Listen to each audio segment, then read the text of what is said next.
या महायुतीचा अधिकृत उमेदवार म्हणून पक्षाने तिसऱ्यांदा संधी दिलेली आहे आणि या निवडणुकीमध्ये आपण सर्वांनी मला निवडून द्या आणि तिसऱ्यांदा तरुणांच्या साथीने आणि वडीलधारांच्या आशीर्वादाने प्रचार करण्यासाठी गेल्या 1 महिन्यापासून मेहनत घेतात असे तिथले माजी आमदार कोमलजी जंगेल साहेब, ज्यांनी अतिशय चांगलं असं मार्गदर्शन केलं असे दत्तूभाऊ आंबोरे, जे आपल्या अजितदादा राष्ट्रवादी गटाचे तालुका प्रमुख आहेत. त्याचबरोबर ज्यांनी अतिशय दमदार असं भाषण केलं असे आपल्या महायुतीतले रिपाईचे नेते रमेश मामा चव्हाण, त्याचबरोबर उपस्थित असलेले तालुक्याचे अध्यक्ष नाना पाटील भागिले, विजय नाना परिहार, गोविंद मामा पंडित, शालिग्राम मामा मस्के, राजेश पाटील चव्हाण, दीपकजी वाकडे, संतोष पाटील लोखंडे, सुरेशजी दिवटे सर, साहेबराव मामा कानडजे, दगडूबाजी गोरे, मधुकर पाटील गाडे, चंद्रकांतजी चौफल, भाऊसाहेब पाटील जाधव, अरुण पाटील आवकर बसलेले सगळे कार्यकर्ते. आणि म्हणून आपल्या सरकारने काय केलं, आपण 10 वर्षात काय विकास कामं केलं हे मी तुमच्या समोर सांगणार नाही, तर मी तुमच्या माध्यमातूनच करून घेतलेले. परंतु एक निश्चितपणे सांगेल की हे आपल्या प्रचार कार्यालयाचं उद्घाटन आहे. इथं सगळे कार्यकर्ते आणि मला विश्वास आहे की या जागेवर बसलेल्या कार्यकर्त्यांनी जरा ठरवलं की आज 8 तारीख आहे, 8 तारखेपासून 20 तारखेपर्यंत पूर्ण वेळ मी या प्रचाराच्या निमित्ताने गावामध्ये देईल, आपापल्या सर्कल मध्ये देईल, असं जर तुम्ही स्वतः ठरवलं तर मला निश्चितपणे विश्वास आहे. तुम्ही जर ठरवलं तर मला पूर्णपणे विश्वास आहे की कोणतीच ताकद आपल्याला विजयापासून थांबवू शकत नाही. आणि त्यामुळं बांधवानं वातावरण चांगलं आहे. हे तुम्ही आणि मी नाही की या विधानसभेमध्ये ज्या सरकारने आपल्याला अनेक योजना दिल्या, संरक्षण दिलं, अशा या भारतीय जनता पक्ष आणि महायुतीच्या सरकारच्याच पाठीमागे उभं राहायचं हा चंग आता जनतेनेच बांधलेला आहे. आपण मतदारांचे आशीर्वाद घेतो, त्यांच्या डोळ्यामध्ये निश्चितपणे दिसून येतं की जे झालं ते भरपूर झालं.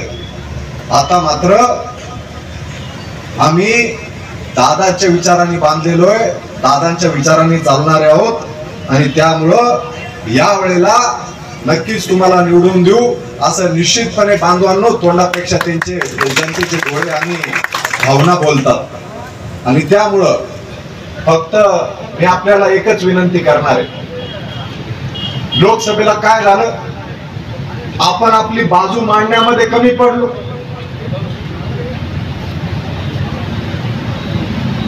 आपण आपली बाजू जशी प्रत्येक निवडणुकीत मांडतो तशी त्या लोकसभेच्या निवडणुकीमध्ये मांडू शकलो नाही.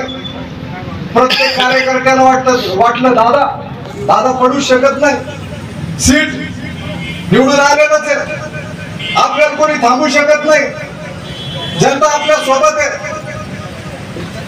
आपण निवडूनच आलेलो आहे, आता फक्त गुलालच उधळायचं आहे. अशा आविर्भावामध्ये आपण लोकसभेच्या निवडणुकीत गेलो आणि आज जे काही सामान्य माणसं, सामान्य मतदार त्या ठिकाणी सांगतो की भाजप म्हणून जे प्रचाराच्या प्रक्रियेमध्ये आपला कार्यकर्ता म्हणून तुम्ही जे सगळे काम करता, निवडणुकीच्या काळात प्रत्येक घरोघरी जाणं, त्यांना पॉम्पलेट देणं, त्याच्यावरचे काम समजून सांगणं, लाडकी बहीण असेल तर सन्मान पत्र देणं, घरकुलाचा लाभार्थी असेल तर आपल्या सरकारने दिल्याचं सांगणं, कामगार योजनेचं असेल तर हे आपण दिल्याचं सांगणं, संजय गांधीचा पगार चालू केलेला असेल तर त्याला बाबा हे भाऊनी चालू केलं हे सांगा. मग पानंद रस्ते केले ते त्यांच्यापर्यंत कळवणं, सभागृह बांधलं ते सांगा, शाळा खोल्यास बांधलं ते सांगा, रस्ते केले ते सांगा, बंधारे केले ते सांगा. अशा पद्धतीने तुम्हाला एक एक घर टिपावं लागणार, एक एक घर टिपावं लागणार आहे. तुम्ही म्हणताल हरियाणाची निवडणूक आपण कशी जिंकलो, हरियाणात तर लोकसभेत मागे होतो, आता कशी विधानसभेची निवडणूक कशी जिंकलो. तर बांधवांनो, जे लोकसभेमध्ये हरियाणाच्या कार्यकर्त्यांनी केलं नव्हतं हे जे मी सांगतोय, कोणाच्या घरी गेलोच नाही, हात जोडलेच नाही, विनंती केलीच नाही, त्यांना समजून सांगितलंच नाही, योजना त्यांना तुम्ही काय दिल्या मी काय दिलं.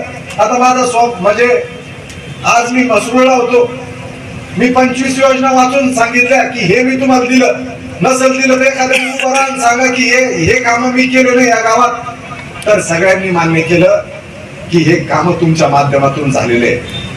परंतु मी सगळीकडे जाऊ शकत नाही, नाही तर मीच गेलो असतो दारोदारी, पण वेळ कमी आहे. हे काम माझं तुम्हाला करावं लागणार आहे, त्या घरामध्ये जावं लागणार आहे, समजून सांगावं लागणार आहे की हे आपल्या सरकारने दिलंय. तेव्हा ही गोष्ट मग दिवसांनी जशी आपण मागे चहा पाणी करून बुथच्या कार्यकर्त्यांची बैठक घेतली, परत एकदा दुसरा टप्पा करा त्यांना विश्वासात घेण्याचा. मीच गाव ओढू लागलो, मीच गाव पुढे करू लागलो, असं करू नका. 15 दिवसासाठी कमीपणा घ्या, सर सलामत तो पगडी 50. 5 वर्ष जो आज अधिकार आहे तुम्हाला, तो 5 वर्ष राहणार नाही, पुढचे 5 वर्ष. सगळ्या गोष्टी सगळे काम आपण जे केले. आज चंद्रकांत दानवे गावात जातात, भाषण करतात, कोणत्याही गावात गेले तर मी मागच्या काळात काय केलं एक मुद्दा नाही त्यांच्याकडे शिल्लक की मी माझ्या 12 वर्षाच्या कालावधीत काय केलं हे सांगायला. मग काय सांगतात की रावसाहेब दानवे असे, संतोष दानवे तसा, लोखंडे पाटील असे, विजू नाना तसे, गोविंद मामाने फलानं केलं, मस्के मामाने टमक केलं. म्हणजे नुसतं शिंतोडे उडून हात जोडून चालले बाहेर. एखाद्या गावात गेले, मांड्या थोपटले, दंड थोपटले की चालले पुढे. हे मी कोणत्याही गावात सांगतो, 50 काम आपले प्रत्येक गावात झालेले नाही, 50 तर 25 तरी काम झालेले, हे जनतेपर्यंत जाऊन सांगा. आणि अजून एक गोष्ट, आपल्याला असं वाटतं सगळे मोबाईल पाहते, सगळे बूथवर येतात, बूथवर आल्यावर आपण त्यांचे नावावर टिक मार्क करतो आणि त्यांना सांगतो की तुमचा बूथ नंबर, तुमचा मतदार क्रमांक हा आहे तो आहे. पण आपण हे पोलचीट वाटायची आता विसरूनच गेलो. तुमची चूक नाही, 5 वर्ष निवडणुकाच झाल्या नाही, जिल्हा परिषदा नाही, पंचायत समित्या नाही, मार्केट कमिट्या नाही, त्यामुळं सवय नसल्यासारखं झालं. पण ती सवय आता परत करावं लागणार आहे. जशी पोलचीट आपण एकेकाच्या घरात देतो, हातात देतो, ती प्रक्रिया जर राबवली तर जनता निश्चितपणे आपल्याला आशीर्वाद दिल्याशिवाय राहणार नाही, हे आपण त्या ठिकाणी लक्षात घ्या. आपल्या इथे काम कोणीच केले नाही, योजना कोणीच केल्या नाही. काल परवाचा जाहीरनामा, आता आपण काय करणार आहे तो जाहीरनामा निघाला. मला माहिती नाही तुमच्या पैकी आता किती जणांनी आपला जाहीरनामा वाचला. आपल्या सरकारने आता सांगितलंय की ज्या लाडक्या बहिणींना आता कालपर्यंत आपण 1500 रुपये 5 हप्ते टाकलेत, डिसेंबरचा हप्ता हा 2100 रुपयाचा असणार आहे. हे माझं सन्मानपत्र देताना तुम्हाला, त्यांचं सन्मानपत्र आपल्या माध्यमातून देताना त्यांना माता भगिनींना सांगावं लागल, लाडक्या बहिणींना सांगावं लागल. सरकारने अजून महत्वाची घोषणा केलेली आहे की राज्यामध्ये भारतीय जनता पक्षाचं सरकार येऊ द्या, या राज्यातल्या शेतकऱ्याची कर्जमाफी आपलं सरकार त्या ठिकाणी आल्या करणार आहे. त्याचबरोबर 25,000 महिलांना त्या ठिकाणी पोलीस भरतीमध्ये संधी मिळणार आहे. अशा अनेक योजना आपल्या सरकारने त्या ठिकाणी जाहीरनाम्यात सांगितल्या. आणि काँग्रेसने काय जाहीरनामा काढला तेही वाचा. काँग्रेसने काय म्हटलंय राहुल गांधींनी, महाराष्ट्रात माझं सरकार द्या, मी गॅस 300 रुपयात करतो. आता गॅस आपण 3 गॅस मोफत केले, हा म्हणतो मी 300 रुपयात करतो. आता त्या गॅस 300 रुपयात करायला काय पोटातला गॅस भरतो त्याच्यात कशातला भरतो काय माहिती. गॅसच्या टाकीमध्ये LPGचा गॅस भरावा लागतो, हा म्हणतो मी 300 रुपयात देतो. काही ताळमेळ नाही. मी तुम्हाला सांगतो, मराठा आरक्षणाचा विषय होता तेव्हा काँग्रेसवाले काय बोंबलले हो प्रत्येक ठिकाणी की 50% वर जरा जायचं असेल आरक्षणामध्ये तर हा कायदा केंद्राच्या पार्लमेंट मध्ये करावं लागेल असं ते भाषणात सांगत होते. आणि आज जाहीरनाम्यामध्ये काय लिहू लागले की आमचं सरकार आलं तर आम्ही 50% आरक्षणाची मर्यादा ओलांडून टाकू. हे काही तथ्य नाही. त्यांनाही काय वाटतंय जसं जनतेला आपण लोकसभेत फसवलं तसंच एकदा फसून सरकारमध्ये बसलो की हातवर करून टाकायचे. आज घरच्या लक्ष्मीलाही सांगा तुम्ही आपले कार्यकर्ते आणि गावकरी की आपलं सरकार असलं तर आम्ही काही करू, केंद्राकडे मदत मागू, राज्यात निधी उभा करू, परंतु लाडक्या बहिणींचे 1,500 रुपये जे 2100 रुपये होणार आहे ही योजना बंद होऊ देणार नाही. आणि हे जरा काँग्रेस आणि महाविकास आघाडीवाले जर निवडून आले तर त्यांनी आजच हातवर केले. काय म्हणते ते की भाजपवाल्यांनी महाराष्ट्राची तिजोरी खाली करून टाकली म्हणे असे पैसे वाटू वाटू. अहो महाराष्ट्र हे देशात सगळ्यात श्रीमंत राज्य आहे. एका वर्षात आपल्या राज्याच्या तिजोरीत 8 लाख कोटी रुपये जमा होतात. 8 लाख कोटी, 8 लाख नाही 8 लाख कोटी रुपये. त्याच्यातून 50,000 आपल्या भगिनींना दिले आपण. 3 लाख कोटी रुपये आपण कर्मचाऱ्यांना देतो. कर्मचाऱ्यांना सुद्धा सांगा ज्या ICRP महिला असतील त्यांचं अनुदान वाढवण्याचं काम आपल्या सरकारने केलं. अंगणवाडी सेविकांचं आपण केलं. हे जे विना अनुदानित शिक्षक आहेत त्यांचं 20%वरून 40चे 60, 60चे 80 आपण केले. कोतवालांच्या पगारी वाढवल्या, संगणक परिचालकांच्या वाढवल्या, बसचे STचे जे कर्मचारी त्यांचा सुद्धा निर्णय आपल्या सरकारने केला. जो कर्मचारी असेल त्यांना आपण न्याय देण्याचं काम केलं. पण जरा त्यांच्या माध्यमातून जरा उलट सुलट झालं तर त्यांनाही सरकार हातवर करून सांगेल आम्ही थोडी घोषणा केली होती, त्यांनी केली होती.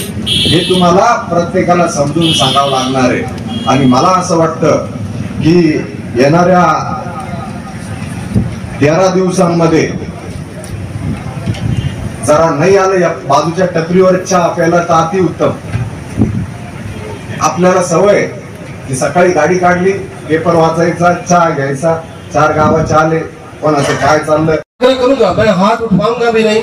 मैं जब आपके गांव में जाऊंगा तो एक आध जगह जाकर के बूथ में जाकर के देखूंगा कि आप वास्तव में घूम रहे हैं कि नहीं घूम रहे हैं, घर घर जा रहे हैं कि नहीं जा रहे हैं, घर के मेंबरों से आप चरण छूकर प्रणाम करके आप विनती कर रहे हैं कि नहीं कर रहे हैं. सिर्फ संतोष डालने के लिए नहीं, इस प्रदेश के अंदर सरकार बनाने के लिए, हमारे साहब को मंत्री बनाने के लिए आप उस घर के दरवाजे में जा रहे हैं कि नहीं जा रहे हैं. इस बात को मैं जरूर आपके बीच में आकर पूछूंगा.